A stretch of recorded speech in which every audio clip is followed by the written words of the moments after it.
In today's video, I'm going to teach you how to add a PDF in Miro. Whether you're using Miro for brainstorming, collaborative sessions, or organizing your projects, sometimes incorporating PDFs can be immensely useful.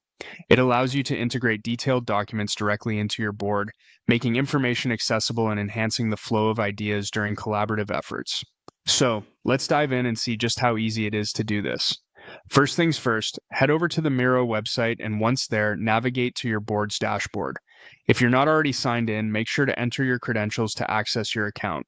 Once you've reached your dashboard, you'll see a list of all your existing boards, a great overview of all the projects you're currently working on or have worked on in the past. Next, open the board where you want to add the PDF. You can do this by simply clicking on the board's thumbnail or title. This will bring you directly to your selected workspace where all the action happens. Once inside your board, focus your attention on the left side of the screen. You'll notice a panel with various icons. Look for the plus icon among these. It's your gateway to adding new content to your board.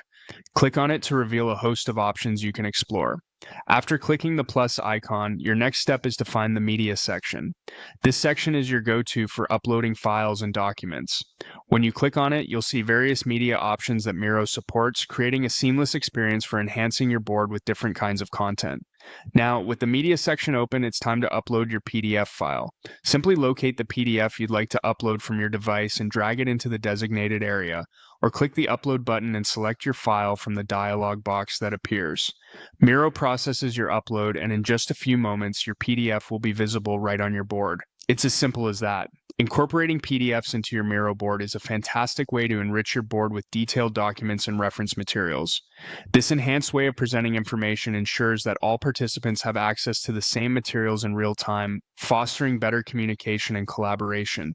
So now you know how to upload a PDF to your Miro board, making your projects even more dynamic and informative. Experiment with different types of documents and see how they can complement your boards.